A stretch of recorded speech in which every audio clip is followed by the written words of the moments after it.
করলে ক্ষমতা হারাতে পারেন ট্রাম্প।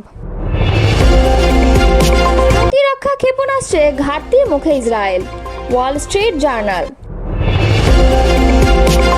এনসিসি গঠনের বিপক্ষে, তারা ফ্যাসিবাদী কাঠামোয় থেকে যেতে চায়, মন্তব্য করেছেন নাহিদ ইসলাম।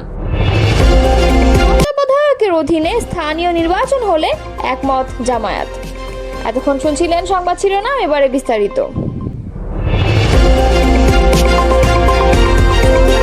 ইরান ইসরায়েল সংঘাতের মধ্যে মার্কিন প্রেসিডেন্ট ডোনাল্ড ট্রাম্প এমন এক সংকটময় মোড়ে দাঁড়িয়ে আছেন যেখানে তার সামনে দুটি পথ, একটি কূটনৈতিক সমঝোতার, অন্যটি ইচ্ছাকৃত যুদ্ধের।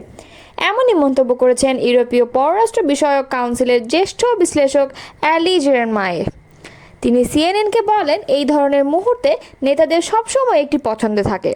অতীতেও ট্রাম্প ইরানের সঙ্গে যুদ্ধের দ্বার প্রান্তে থেকে ফিরে এসেছে, এখনও তিনি সেটি করতে পারেন। তবে তিনি সতর্ক করে বলেন, যদি ট্রাম্প ইরানের পারমাণবিক স্থাপনার উপর হামলা চালান তাহলে ইরান সেটিকে সরাসরি যুদ্ধ ঘোষণার সমতুল্য বলেই দেখবে।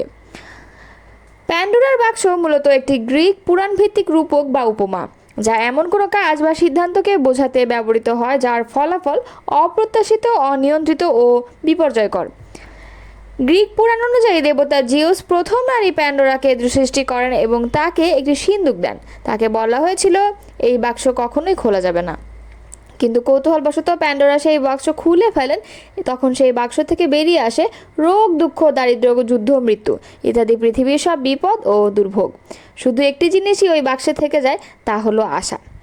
আজকের ভাষায় কেউ যদি বলে this will open Pandora's box, তাহলে এর অর্থ হলো এই সিদ্ধান্ত বা কাজ বিপজ্জনক, কারণ এটি একবার শুরু হলে তা নিয়ন্ত্রণের বাইরে চলে যেতে পারে এবং ভয়ঙ্কর পরিণতি ঘটতে পারে।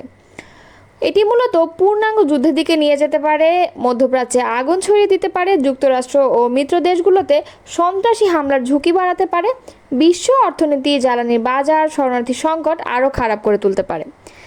জেরেমায়ের ভাষায়, যদি এই প্যান্ডোরার বাক্স একবার খুলে যায় তাহলে পরিণতি কোথায় গিয়ে দাঁড়াবে তা কেউ জানে না। এই যুদ্ধ সম্ভাব্যভাবে ট্রাম্পের পুরো প্রেসিডেন্সিকে গ্রাস করে ফেলবে।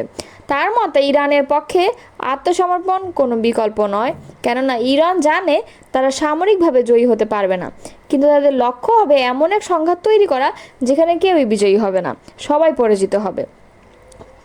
গত 6 দিন ধরে চলা ইসরায়েল ইরান যুদ্ধ এখন সরাসরি যুক্তরাষ্ট্রকে জড়িয়ে নেওয়ার আশঙ্কায়। ইসরায়েল ইতোমধ্যে তেহরানে বিমান হামলা চালিয়েছে এবং ইরান পাল্টা সীমিত ক্ষেপণাস্ত্র হামলা চালিয়েছে।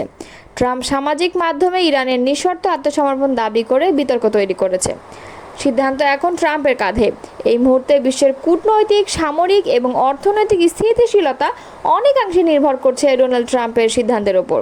বিশ্লেষকদের মতে, যুদ্ধ যদি শুরু হয় তাহলে শুধু মধ্যপ্রাচ্য নয়, পুরো বৈশ্বিক ভূরাজনীতি, তেলের বাজার, অভিবাসন সংকট এবং আন্তর্জাতিক নিরাপত্তা ব্যবস্থার উপর তার বিরাট প্রভাব পড়বে। ইসরায়েল বর্তমানে প্রতিরক্ষা ক্ষেপণাস্ত্র আরও ইন্টারসেপ্টরের সংকট রয়েছে বলে জানিয়েছে মার্কিন দৈনিক ওয়াল স্ট্রিট জার্নাল। বুধবার প্রকাশিত এক প্রতিবেদনে সংবাদ মাধ্যমটি জানিয়েছে, ইরান থেকে নিক্ষিপ্ত দূরপাল্লার ব্যালিস্টিক ক্ষেপণাস্ত্র প্রতিহত করার সক্ষমতা এতে হুমকির মুখে পড়তে পারে। পত্রিকাটি যুক্তরাষ্ট্রের এক কর্মকর্তার বরাত দিয়ে জানায়, ওয়াশিংটন বেশ কয়েক মাস ধরেই ইসরায়েলের এই সক্ষমতা সংকট সম্পর্কে অবগত।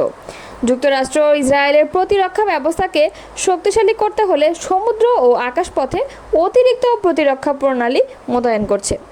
তবে ইসরায়েলি সামরিক বাহিনী তাদের গোলাবারুদ সংক্রান্ত বিষয় নিয়ে কোনো মন্তব্য করতে রাজি হয়নি বলে প্রতিবেদনে জানানো হয়েছে। এদিকে গত রাতে ইসরায়েলের দিকে হাইপারসনিক ক্ষেপণাস্ত্র ফাত্তাহ-1 নিক্ষেপ করা হয়েছে বলে জানিয়েছে ইরানের ইসলামিক রেভলিউশনারি গার্ড কোর। এক বিবৃতিতে আইআরজিসি বলেছে, তাদের শক্তিশালী ফাত্তাহ ক্ষেপণাস্ত্রগুলো ইসরায়েলের ক্ষেপণাস্ত্র প্রতিরক্ষার ঢাল ভেঙে দেশটির আকাশের উপর সম্পূর্ণ নিয়ন্ত্রণ আনতে সক্ষম হয়েছে। সিএনএন জানিয়েছে, ইরানের আধা সরকারি মেহের সংবাদ সংস্থা দাবি করেছে ইরান ইসরায়েলের দিকে ফাত্তাহ ক্ষেপণাস্ত্র নিক্ষেপ করেছে, তবে এই দাবির সত্যতা যাচাই করা যায়নি। 2023 সালে ফাত্তাহ ক্ষেপণাস্ত্র উন্মোচন করে ইরান। ইরানের সর্বোচ্চ নেতা আয়াতুল্লাহ আলী খামেনি ক্ষেপণাস্ত্রটির নামকরণ করেন। আইআরজিসি এই ক্ষেপণাস্ত্রকে ইসরায়েল বিধ্বংসী বলে উল্লেখ করেছেন। এটি উন্মোচনের সময় ইরানের রাজধানী তেহরানে একটি বিশাল ব্যানার টাঙানো হয়েছিল, যেখানে হিব্রু ভাষায় লেখা ছিল 400 সেকেন্ডে তেল আবিবে। অন্যদিকে গত কয়েক ঘন্টায় দেশটির বিমান বাহিনীর 50টিরও বেশি যুদ্ধবিমান ইরানের অভ্যন্তরে হামলা চালিয়েছে বলে দাবি করেছে ইসরায়েলি সামরিক বাহিনী।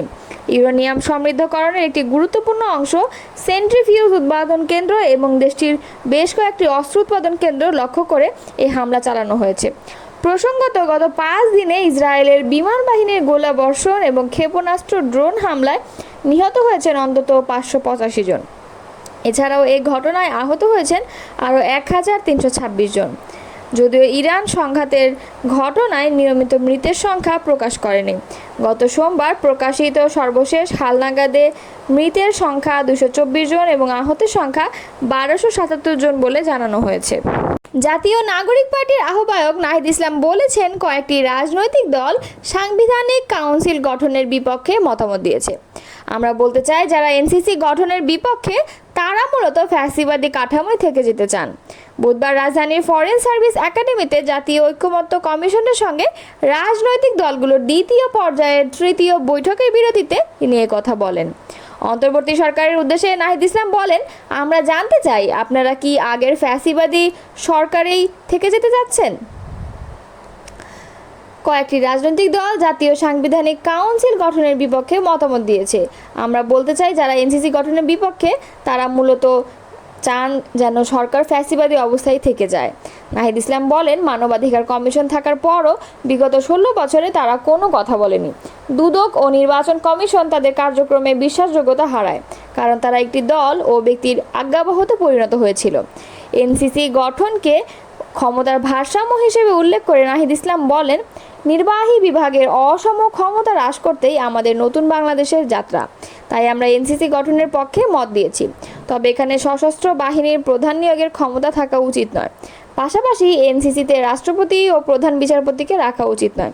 এটি নিয়ে আরও আলোচনার প্রয়োজন আছে। রাষ্ট্রপতি নির্বাচনে ইলেকটোরাল পদ্ধতির প্রস্তাবকে নীতিগতভাবে সমর্থন জানিয়েছে বাংলাদেশ জামায়াতে ইসলাম। তবে তারা বলেছে, প্রস্তাব বাস্তবায়নের পূর্ব শর্ত হিসেবে স্থানীয় সরকার নির্বাচন হতে হবে তত্ত্বাবধায়ক সরকারের অধীনেই।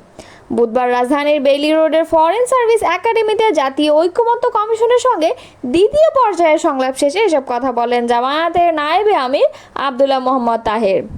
তিনি বলেন, জাতীয় সাংবিধানিক কাউন্সিল গঠনের প্রস্তাব নিয়েও দলের অবস্থান তুলে ধরেন। এনসিসি গঠনের বিষয়টিতে অধিকাংশ রাজনৈতিক দল নীতিগতভাবে একমত, তবে কাঠামো ও কার্যপ্রণালী নিয়ে এখনও আলোচনা প্রয়োজন। ঐক্যমত না হওয়া বিষয়ের ক্ষেত্রে গণভোটের আহ্বান জানিয়ে তাহের বলেন, যেসব বিষয়ে একমত হওয়া কঠিন সেগুলো নোট সহ জনগণের সামনে তুলে দিয়ে গণভোটে চূড়ান্ত রায় নেওয়া উচিত। জনগণই দেশের ভবিষ্যৎ ঠিক করবে।